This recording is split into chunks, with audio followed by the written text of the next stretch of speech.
Welcome to my summary of The Man Who Laughs by Victor Hugo. Obviously, spoiler warning ahead. So, our story opens in 1690 England.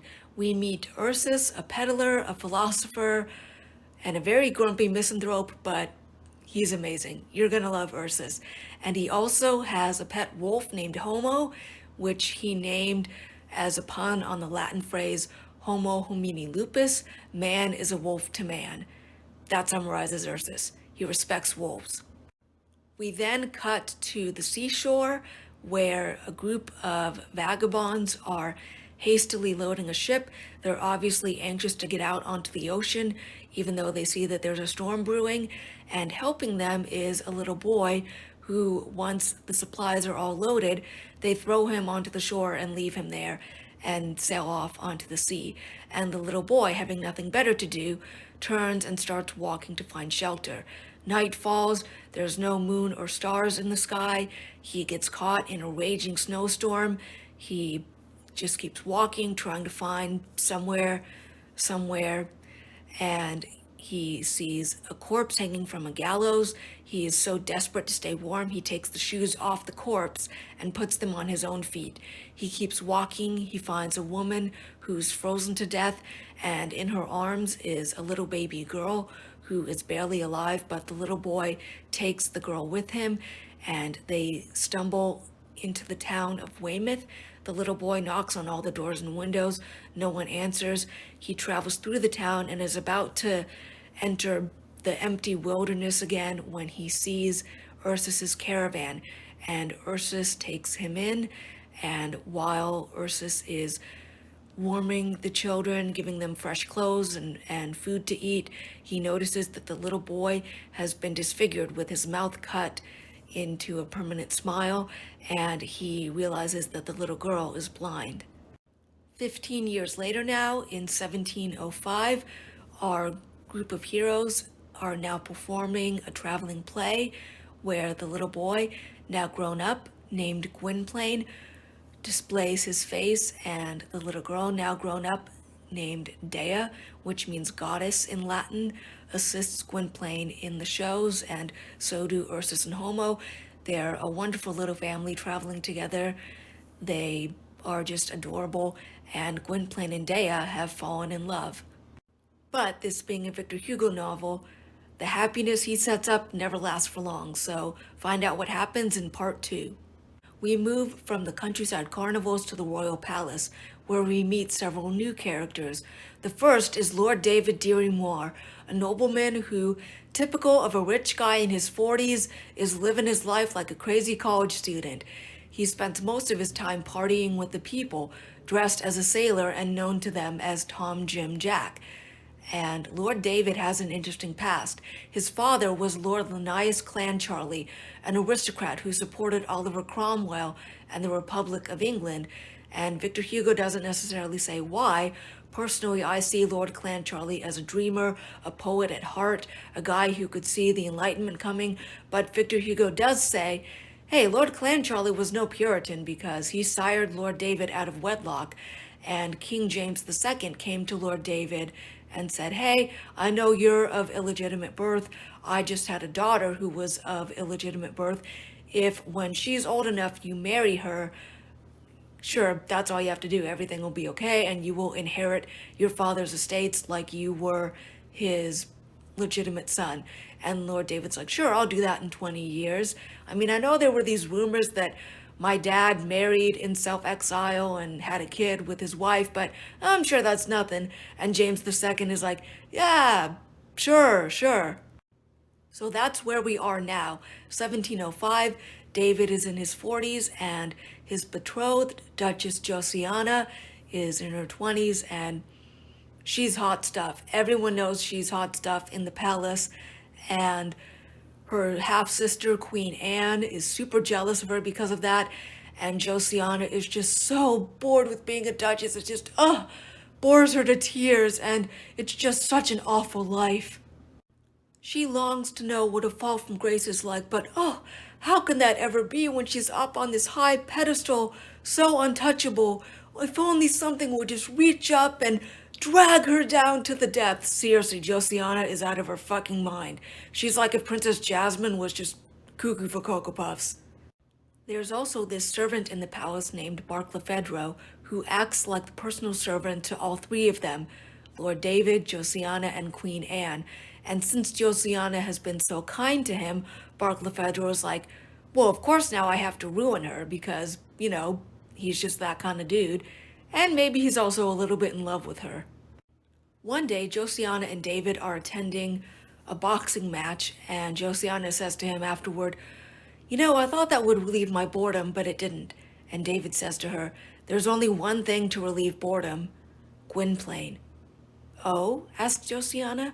And who is Gwynplaine? We learn that Barkilphedro is the official uncorker of the bottles of the ocean. Any message in a bottle that washes onto English shores, it's his job to read it and to deliver any noteworthy information to Queen Anne. He was given this job by Josiana. He told her that it was empty and asked if he could have it. And she was like, yeah, sure, whatever. And that's why Barkilphedro hates her so much. That's the trouble with the aristocracy, he says to himself. They give away crumbs they won't even miss, just so they can then brag about how wonderful and charitable they are. So Barkilphedro is determined to make Josiana suffer and to see her in pain and misery, but he's not quite sure how to do that yet. He doesn't have anything he can use against her, so he just sits stewing in his jealousy and lust for her. We then cut back to the carnivals to see more into the lives of Ursus, Gwynplaine, and Dea. They live mostly by themselves. They don't interact with the other acts at the fairs they perform at, because the other acts always become jealous of them, since Gwynplaine's show draws the bigger crowds and even draws audience members away from the other shows at the fairs, so they keep mostly to themselves, but they don't mind that isolation. Gwynplaine and Dea dazzle each other like two spheres of light and darkness, says Victor Hugo. They are just enraptured in each other's presences, in the sweet schoolyard love between them, and Ursus is like, oh my gods, you two just pick a religion, any religion, and I will marry you under the vows of that religion if it means I will have some relief from having to listen to your lovers' coos and see your lovers' caresses all the time.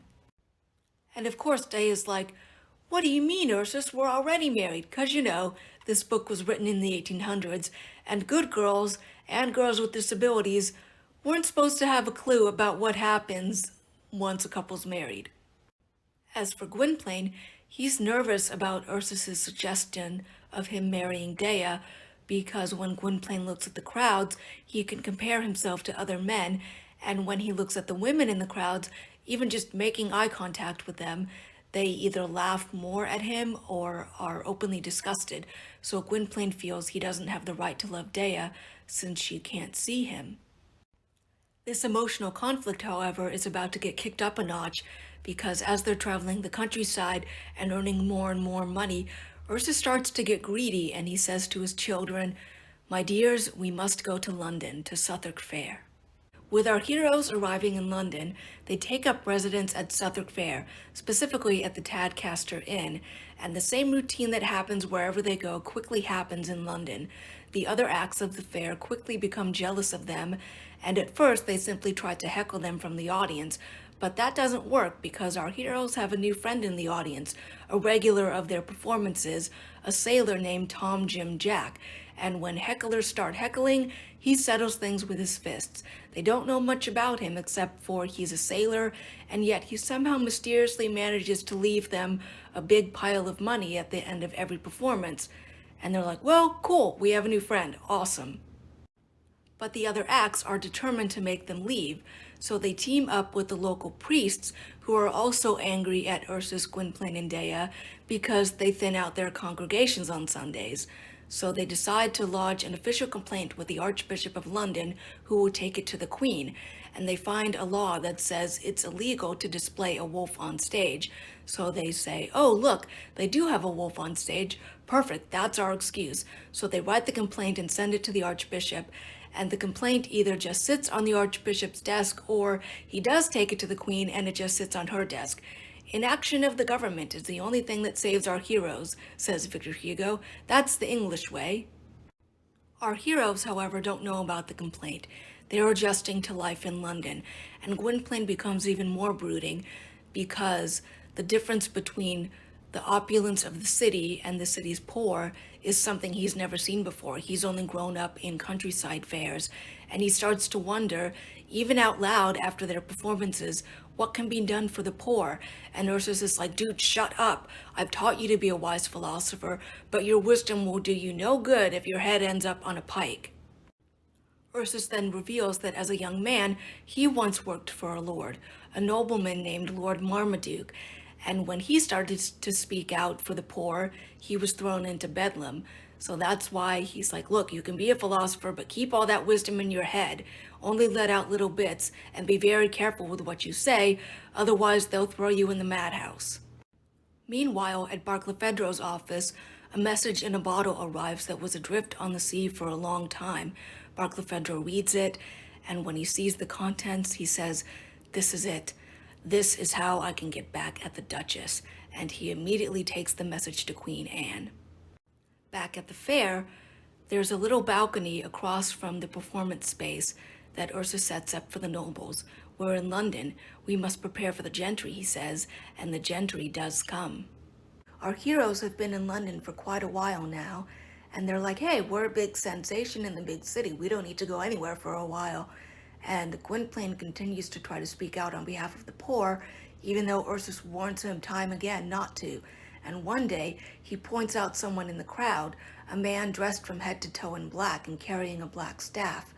That is the wapentake, Ursus says. He's a bailiff who works for the crown, and if he taps you with that wooden staff, you have to follow wherever he wants you to go, wherever the crown directs him to take you, and if you refuse to go, they bring you to the gallows. So stop running your mouth off, Gwynplaine. But all of the fears Gwynplaine feels, his helplessness at not being able to help the poor, his distress at having to display himself in the play, all those things are alleviated by the presence of Dea. Victor Hugo takes this time to again talk about how in love they are, and one night, as they're performing business as usual, a woman enters the box reserved for the gentry. She's dressed in all of her finery, she radiates out beauty and haughtiness, and she distracts the audience from the play, and she distracts Gwynplaine too, because as he displays his face, she can clearly see him, but she doesn't laugh at him. After the show, Ursus and Gwynplaine are gushing about the woman, wondering who she was, especially when they find amongst their earnings for that night a Spanish gold piece. Of course, Ursus says, it must have been left by her. What else could she have been but a duchess? And from the corner they hear Dea say, and couldn't this woman be prevented from coming? Later that night, Gwynplaine goes on his usual walk through the quiet fairgrounds. He wonders about the mysterious Duchess, but his thoughts soon turn to their usual subject, Dea. He's troubled, though, because seeing the Duchess, seeing a woman, has made him realize he wants Dea as a woman. He doesn't just love her as the sweet puppy love that he's always felt for her. And just as those thoughts reach their height, someone thrusts a piece of paper into his hand. He looks down and sees the page that was at the side of the Duchess during the show, and he goes to the lamplight of the caravan to read the note. It says, "You are hideous, I am beautiful. You are a clown, I am a duchess. I am the highest, you are the lowest.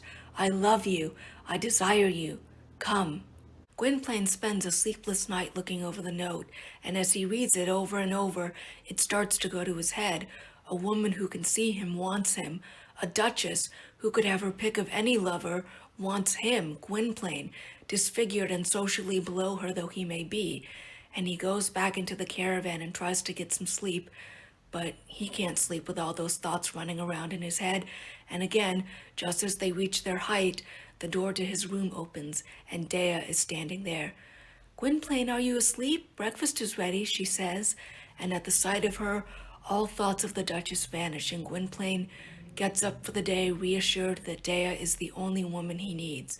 At breakfast, he burns the Duchess's note. Suddenly, pushing his way through the door of the caravan, the wapentake appears and taps Gwynplaine with his staff. He is accompanied by another man, and they take Gwynplaine away to Chatham Prison, where inside, a prisoner named Dr. Hardquanonne is being tortured. The doctor identifies Gwynplaine as a child that he disfigured years ago. Dr. Hardquanonne is the last survivor of a group known as the Comprachicos, vagabonds who earn their living by buying children from poor families or orphanages, disfiguring them, and then selling them to circuses or to the aristocracy as servants. Unlike the other children, however, Gwynplaine's disfigurement was due to political reasons. The man who accompanied the wapentake introduces himself as Barkilphedro. He explains that in a message in a bottle, it's revealed that Gwynplaine is the long-lost son of Lord Clancharlie. After he exiled himself to Switzerland, Lord Clancharlie married, and he and his wife had a son named Fermain. Lady Clancharlie died in childbirth, and her husband died soon after. By this point, King James II was on the throne, and he was determined to make sure that Lord Clancharlie wouldn't rest in peace, and that his legacy would be ruined. King James had Fermain, who was a toddler at the time, sold to the Comprachicos and disfigured, but then he banished them from England to cover his tracks, and the Comprachicos, in turn, left the boy, now named Gwynplaine, on the seashore to cover their tracks, but their ship went down in the snowstorm at sea. So Gwynplaine, the clown, is revealed to be a lord, and with this change of fate, all this new information, he's so overwhelmed that he faints and wakes up in his father's palace.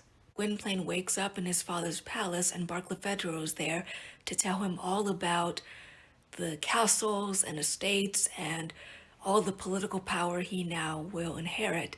And he says, "You will inherit these things from your elder half-brother, Lord David Dirry-Moir." And Gwynplaine asks, if he is older than me, why am I the one inheriting all of our father's things? And Barkilphedro explains that David was a bastard child, and that David's mother, who was Lord Clancharlie's lover, abandoned him once Charles II was put back on the throne, and she left Lord Clancharlie to become a mistress to the king. Having lost the woman he loved and their son, Lord Clancharlie felt there was nothing left for him in England, and so that's why he exiled himself to Switzerland. After explaining all this to him, Barkilphedro tells Gwynplaine that he must give verbal consent to inherit his father's things, and Gwynplaine, without missing a beat, says, "Yes, of course." So Barkilphedro leaves to go tell the queen, and Gwynplaine is left to realize his change of fate. And as he's looking around at the palace, at all the wonderful things, he realizes, wait, I know why now there's so much poor, so much suffering. They don't know about it. Look at where they're growing up. Look at all these wonderful things they're surrounded by. How could they possibly know what the common people go through? They must have no idea. But I've grown up with them. I'll tell them. I'm a lord. I can do all these wonderful things. I can help the people now. And the fame, the sudden change does start to go to his head, and Gwynplaine starts to imagine himself as the great savior of humanity. But suddenly, sunlight breaks through a nearby window, and he remembers. Dea, where is she? Are she and Ursus here? They have to be. Surely they brought them here too. So he goes searching through the palace, trying to find them, and he's rushing through the rooms. I won't stay in this house unless you're here. Where are you? And he stumbles into a room, and there's a woman lying asleep on a couch. And it's the Duchess. She wakes up and sees him and is like, "Oh, Gwynplaine, good, you got my letter." And she springs at him and starts gushing about, "Oh, what a wonderful lover you'll be. You will drag me down to the depths. You will disgrace my family. They'll be so embarrassed. I've waited for this all my life." Seriously, I told you she's crazy. She even says, and this is an actual quote, "Do what you want with me. I am made for Jupiter to kiss my feet and for Satan to spit in my face." So needless to say, as Josiana is going on and on about, "Gwynplaine, you and I are the inverted images of each other. Look at me as if I were a mirror. Your face is my mind. Your laugh reflects the disdain I feel for my life at court." Gwynplaine is just sitting there like, I don't know how to react to this. And Josiana's like, "Oh, I've gone on long enough. Take me now." And she throws her arms around him, and Gwynplaine is still just like, I don't know what what is happening?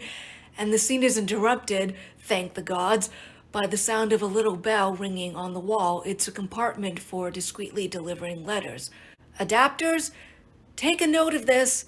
Stop having Gwynplaine and Josiana screw each other's brains out. The whole point of this scene is that they don't fuck. But anyway, in the little compartment is a letter from Queen Anne to Josiana, and it says, "Hey sis, guess what?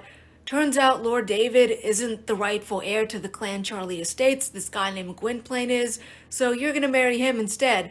And Josiana, like a switch being flipped, goes from, "Oh, Gwynplaine, take me," to finding out she has to marry him, and she's like, "Oh, okay. So you'll be my husband, Gwynplaine. What are you still doing here in this room? This is my lover's place, Gwynplaine.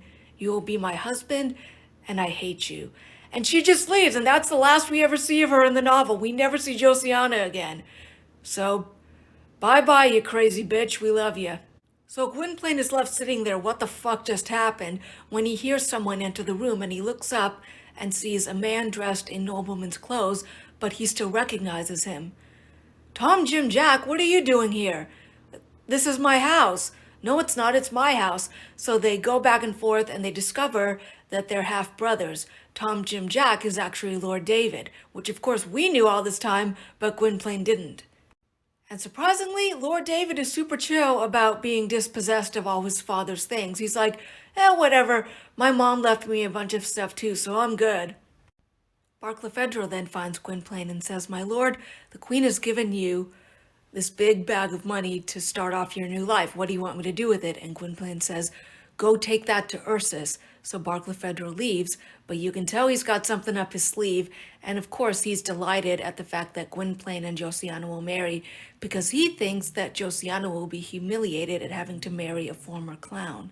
We cut back to Chatham Prison, where Ursus has been waiting outside the gates for hours, hoping that Gwynplaine will come out.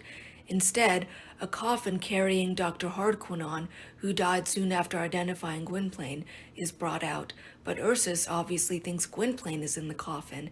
As he walks back home, he rants to himself. "I told him not to speak out about the poor, especially here in London, so close to the nests of the authorities. Well, Gwynplaine, look at what your rattling tongue got you. It got you a nice little grave. Down into it you go. To hell with you." But how am I going to tell Dea, he thinks to himself. He resolves not to tell her. Instead, later that night, he uses his ventriloquism to imitate a crowd. He even mimics Gwynplaine's voice, and he thinks his plan has worked, but Dea asks, "Ursus, where is Gwynplaine?" Before he can answer, Barkilphedro appears with the weapon take, and they say to Ursus and Dea, "You have a wolf who appears with you in your performances. That's illegal, and we found out about this because of a complaint registered by the Archbishop of London. You can either take your wolf and leave England, or we're going to take the wolf and kill him." And Barkilphedro was sent to exile them on these charges by Queen Anne, because they needed some excuse now to get rid of Ursus and Dea, and that complaint from the other acts at Southwark Fair helped them do that. And Barkilphedro adds, "Oh, I almost forgot. Here's a little handful of coins from someone who wishes you well. That should be enough for your passage out of England." And of course, it's just a little bit of the money Ursus was promised by Gwynplaine, and Barkilphedro keeps the rest of the money for himself because that's Barkilphedro. The next morning, Gwynplaine is reinstated to his father's titles as a lord, and the House of Lords goes about its business for the day, voting on proposals that will increase taxes to give themselves and the queen more money. And Gwynplaine realizes, oh my gods, they do know the people are suffering, they just don't give a shit. So when it comes time for his vote, he votes against it, and he has this big speech where he says, "Oh, you think you disgraced my father's memory with giving me this smile? The joke's on you. I've come to warn you. Your paradise is made from the hell of the poor, and that paradise won't last. Hopefully someday the people will wise up and rise up against you, and hopefully this time it will work, not like the republic that failed, not like England that threw itself back into the king's arms, like the woman whom my father once loved did." And Lord David is like, "Oh, hell no, you did not just call my mom a whore. I challenge you to a duel, Gwynplaine." And Gwynplaine is like, "Fuck that. You can keep our dad's titles, David. I'm out." And he leaves for Southwark Fair. Gwynplaine arrives at Southwark Fair in the middle of the night. All the doors and windows to the Tadcaster Inn are locked, and he would have to go through the inn in order to reach the performance yard. He breaks a window and enters through the inn, and when he gets to the yard, he sees that Dea and Ursus are gone. He runs about searching for them, calling their names, but there's no reply. Gwynplaine sinks down into despair. He doesn't know what to do, and just as he's about to give up all hope, he feels a tongue lick his hand from behind. He turns around and sees Homo! The wolf leads him to the docks, where Ursus and Dea are on a ship. They're in low spirits, not just because of their banishment, but because, I forgot to mention this in the other part, Barkilphedro told them that Gwynplaine was dead, because that's Barkilphedro. Dea has fallen sick at the news of Gwynplaine's death. Delirious with fever, she rises and begins to act as if she's in the middle of a performance. She sings the invocation she sang to Gwynplaine during their shows, and Gwynplaine's voice answers, "He made it to the ship on time." The ship sets sail for Holland, our heroes are reunited, everything is wonderful and joyful. But the shock of that joy, is too much for Dea, and she dies in Gwynplaine's arms. Overcome with grief, Ursus faints, and then, the book says, Gwynplaine became awful. He rises and walks out onto the deck. There are no stars in the sky, and yet he seems to see one. "Be easy, Dea," he says. "I see. I understand the sign you're making me." And the star seems to brighten. He stretches his arms out to it. "I come," he says. When Ursus wakes up, he sees that Gwynplaine is gone, and Homo is baying mournfully over the sea. And that, my friends, is The Man Who Laughs by Victor Hugo. Can you see why I wanted to make this into a play? It's an absolutely wonderful, haunting story. I hope you enjoyed my summary. Thank you for watching, and let me know your thoughts on the story.